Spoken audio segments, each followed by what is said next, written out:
a detailed discussion about the short but exceedingly beautiful story, the last lesson. Now, the first question which comes to our mind, why the story is titled as the last lesson? My dear students, Mr. Hamel, the teacher of French language and literature, he came to class to impart his lecture for the last time. He came before the students. The ambience, the classroom ambience was utterly different from the other days. There was pin of silence inside the classroom. Stand up, please. Why are you laughing? Please. Yes. Please tell me, Shamia, my simple question to you. Which war was referred to in the story? What is the background of the story? It was a war. It was during a war. Then I will laugh at you. You cannot answer the question. Simple question. It was the Franco-Prussian War. Franco-Prussian War was referred to in the story. Shame on you. Sit down. So, the Franco-Prussian War took place in the year, my dear students, in the year 1870 to 1871. In one side, there were the French troops. On the other side, there was a combined troop of Germany, Poland, and Austria, part of Austria. So, and that troop was envisaged as the Prussian.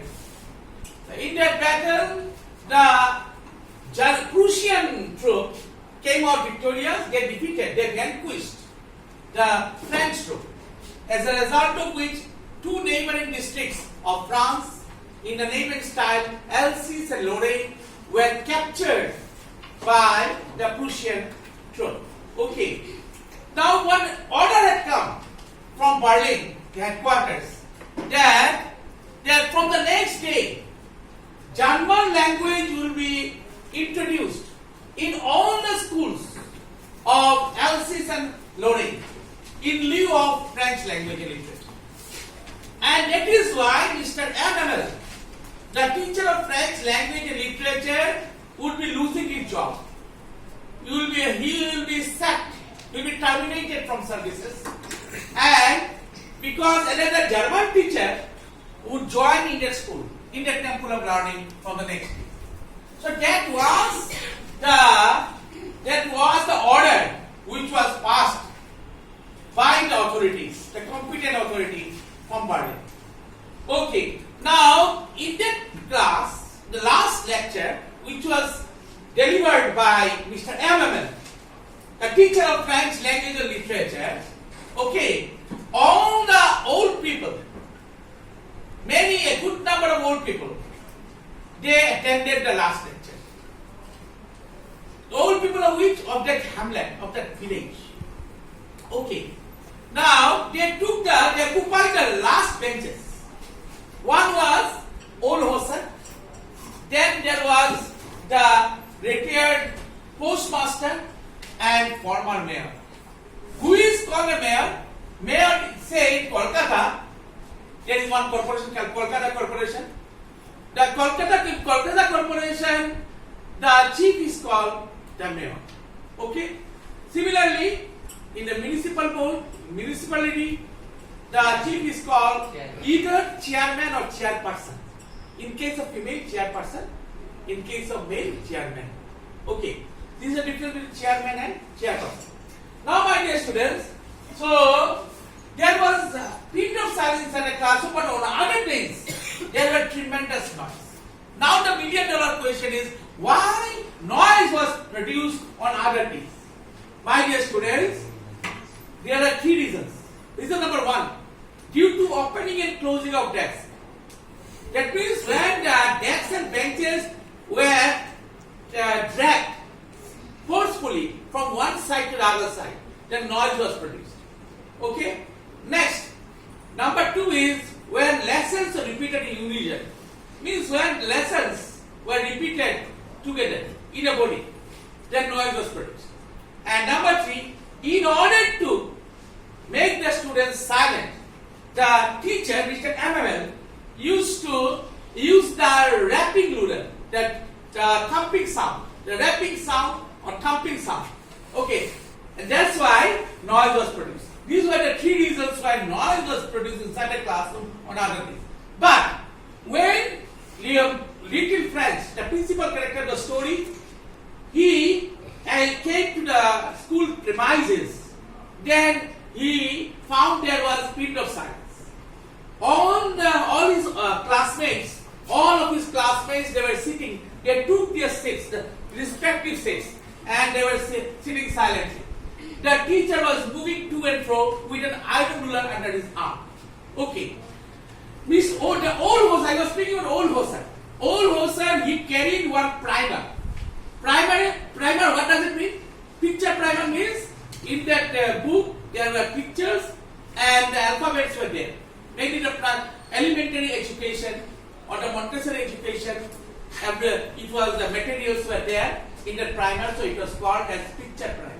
So, and he was wearing one spectacle or Google or the barnacle, okay, old Hoser, and he was looking through his spectacle on the picture primer when the teacher was interacting with the students.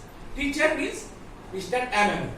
So, there was utter tranquility inside the classroom, period of silence. Teacher came to the school wearing the beautiful possession, beautiful dress, beautiful attire. He wore one green overcoat, there was a field shirt, he also wore one field shirt and one cap. And he was looking very handsome, wearing that dress, that attire. Now, these dresses Mr. MML used to wear only during inspection days and prize distribution ceremony of the school.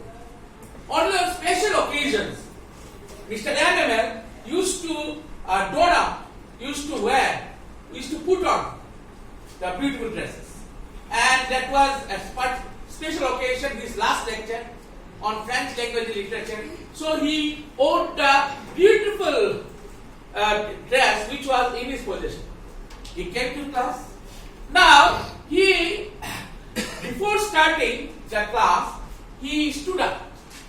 And he stood up and announced and declared, he apprised the students that one order had come from Berlin, that from the next day, German language will be introduced in all the schools of Alsace and Lorraine in place of the French language and literature. These words were just like thunderclaps to little Frank.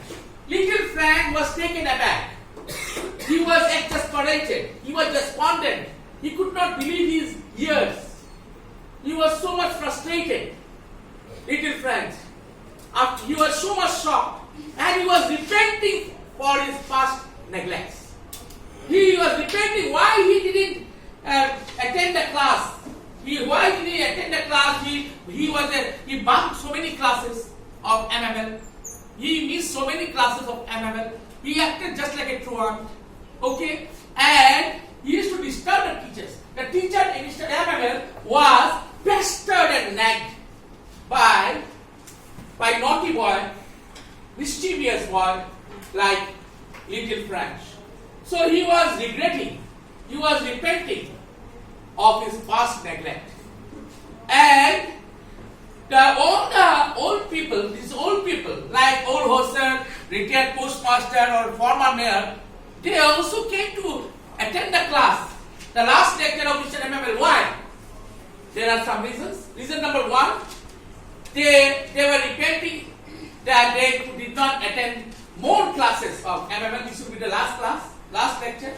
Next, this teacher, Mr. MML, had been rendering yeoman service, zealous service, enthusiastic service, faithful service. He had been imparting lessons on French language and literature for the last 40 years. Under one umbrella, under one roof, inside the one classroom, the same classroom, he had been rendering, he was been imparting education on French language and literature. So from the next day, from the following day, he will not be available to impart any education. So they were very much sorry for that. Okay, so they wanted to learn as much as possible from MML on his last lecture, on the last day. So the lesson was titled the last lesson. Now, there is one term, linguistic chauvinism, in the story. Question setters generally give this question, it's a very important question. What does it mean? Linguistic chauvinism means feeling of pride for one's own language and imposition of the language on the people of other countries. So far as this story is concerned, you see, German language was imposed forcefully on the French-speaking people. On the French people. German language was imposed. So this is a very important example, the notable example, indelible example, catchy example of linguistic chauvinism. Okay? So linguistic chauvinism was omnipresent, was very much there in this story. Now, my dear students, Mr.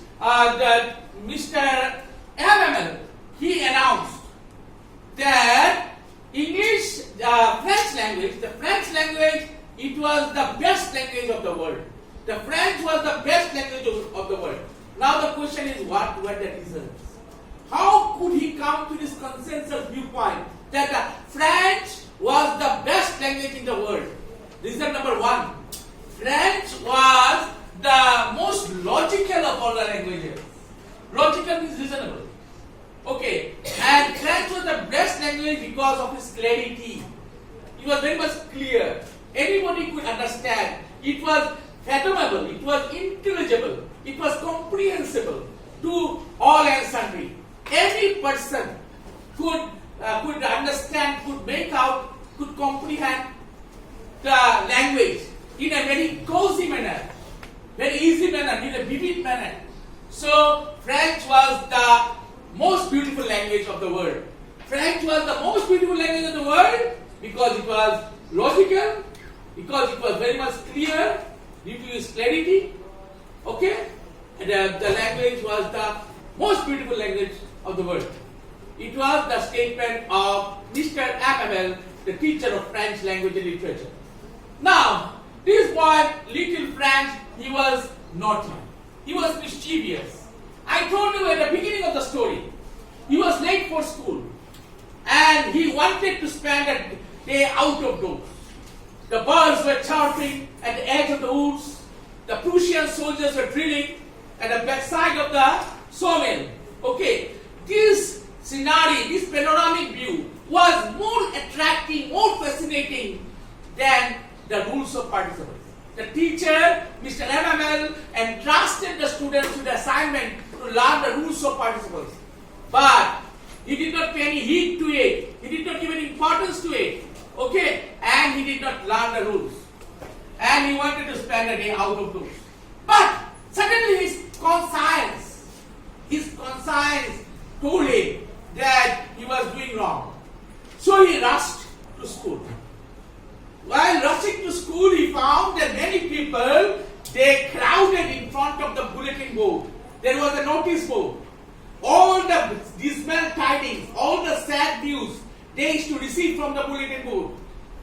The battles lost by the French army, okay, the draft, or any other thing, any other information which was very melancholic, full of agonies, full of miseries. Okay. So heartbreaking one, so disheartening one. So all this information they used to get from the notice board. And people were very much enthused to know why the people, they crowded in front of the bulletin board on that particular day. Okay. Why? We know the story. Because the order had come from Berlin, the German language would be introduced, would be advocated in all the schools of Alsace and Lorraine in lieu of the French language. So the people crowded over there. That is the reason. Anyway, I told you the episode of doctor and the blacksmith and his apprentice, okay, who tried from running, from spilling out.